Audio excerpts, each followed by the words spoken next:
Hi అండి, welcome to my channel. అందరు ఎలా ఉన్నారు? అందరు బాగున్నారా? అందరు బాగుండాలి, అందులో మేము ఉండాలి. నిన్న ఈవినింగ్ బతుకమ్మ దగ్గరికి వెళ్ళినాం. అక్కడ ఒక పాప బతుకమ్మ ఆడిన తర్వాత ఒక పాప భరతనాట్యం వేస్తా నేనని చెప్పి వేసింది. ఒక 7-8 మినిట్స్ వేసింది. చాలా బాగా వేసింది.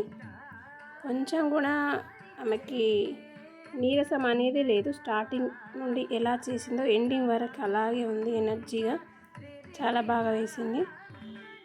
నేను ఇవాళ ఆడపిల్ల గురించి చెప్పాలి అనుకుంటున్నాను. కూతురుగా కన్నవారిని, పెళ్ళయ్యాక భార్యగా భర్తని, కోడలిగా అత్తమామల్ని, తల్లయ్యాక బిడ్డల్ని. ప్రతి అమ్మాయి తప్పనిసరిగా తన జీవితంలో పుట్టినప్పటి నుండి చనిపోయే వరకు పైన ఉన్న అందరినీ అర్థం చేసుకుంటూనే ఉండాలి. అర్థం చేసుకోవాలి, చేసుకుంటుంది కూడా. ఎందుకంటే తను ఒక స్త్రీ కాబట్టి. కానీ ఎంతమంది తల్లిదండ్రులు తన కూతుర్ని అర్థం చేసుకుంటున్నారు? ఎంతమంది భర్తలు తన భార్యని అర్థం చేసుకుంటున్నారు? ఎంతమంది అత్తమామలు తన కోడల్ని అర్థం చేసుకుంటున్నారు? ఎంతమంది పిల్లలు తన తల్లిని అర్థం చేసుకుంటున్నారు? పుట్టినప్పటి నుంచి చనిపోయే వరకు కూడా తన తల్లిదండ్రులు ఆడపిల్లని ఆడపిల్లగానే చూస్తూ ఉంటారు.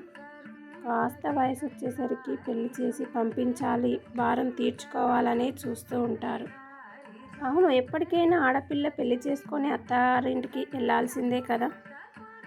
కానీ ఎంతమంది తల్లిదండ్రులు పెళ్ళి తర్వాత కూడా తన కూతురికి నువ్వెప్పుడూ మాకు బరువు కాదు అని ధైర్యాన్ని ఇవ్వగలుగుతున్నారు చెప్పండి?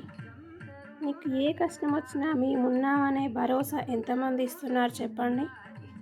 మాటల్లో కాదండి, చేతల్లో చూపించండి. తలరాత బాగోలేక మెట్టినింటి నుండి పుట్టినింటి గడప తొక్కిన మీ కూతురికి మీరు సమాజానికి భయపడకుండా తోడుగా నిలబడుతున్నారా?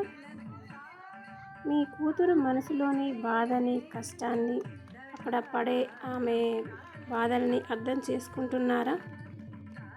ఎందుకు అర్థం చేసుకోవట్లేదు?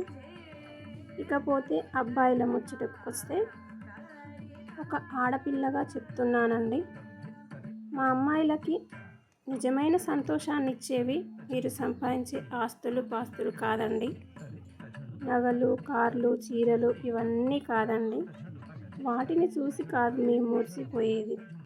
నేనున్నాననే భరోసా ఇవ్వండి చాలు. ఎంత బాధలైనా పెద్ద గుట్ట కూడా మోయగలిగే అంత శక్తి వస్తుంది ఆడదానికి.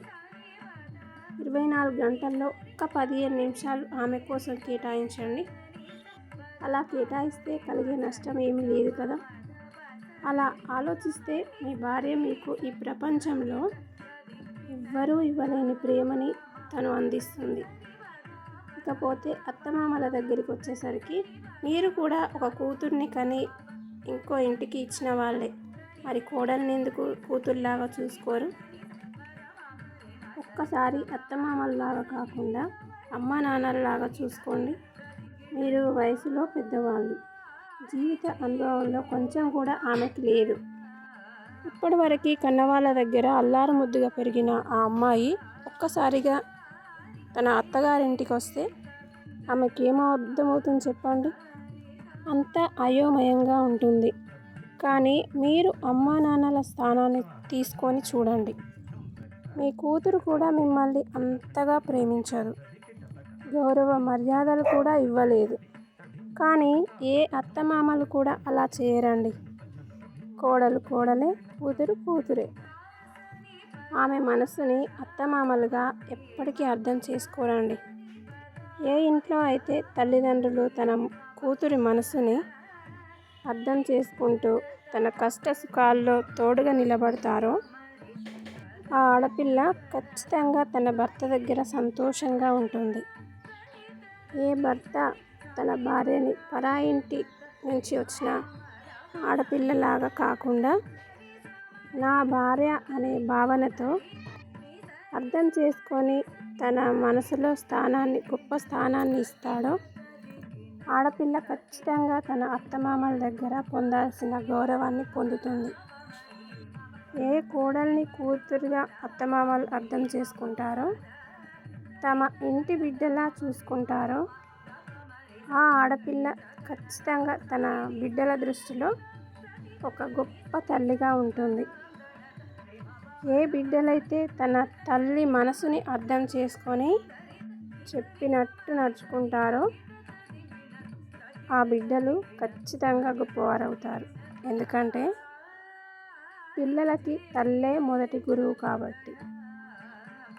ఇప్పటికన్నా ఆడదాని మనసుని అర్థం చేసుకోండి. ఆమె మనసుకి కూడా మీలాగనే ఇష్టాలు కోరికలు ఉంటాయని అర్థం చేసుకోండి. ఆమె మనసు కూడా మీరు కష్టపడితే నొచ్చుకుంటుందని కూడా అర్థం చేసుకోండి. అందరూ నేను చెప్పినట్టుగా ఉంటారని నేను అనడం లేదు, అపార్థం చేసుకోకండి. నాకు అనిపించింది, నా అనుభవంలో జరిగింది, కొన్ని విషయాలు జరిగినాయి, మీతో షేర్ చేసుకుంటున్నాను. ఈ వీడియో ఏంటి, ఈ భరతనాట్యం ఏంటి అనుకుంటున్నారా? ఒక ఆడపిల్ల ఎదగాలి, ఎదగనిద్దాం, బ్రతకనిద్దాం. ఇదండి ఇవాల్టి వీడియో. ఈ వీడియో మీకు నచ్చినట్లయితే ప్లీజ్ లైక్, షేర్, సబ్స్క్రైబ్ చేయండి. మరొక మంచి వీడియోలో కలుద్దాం. అంతవరకు సెలవా మరి. ఒక లైక్ కొట్టడం మాత్రం మర్చిపోకండి ప్లీజ్.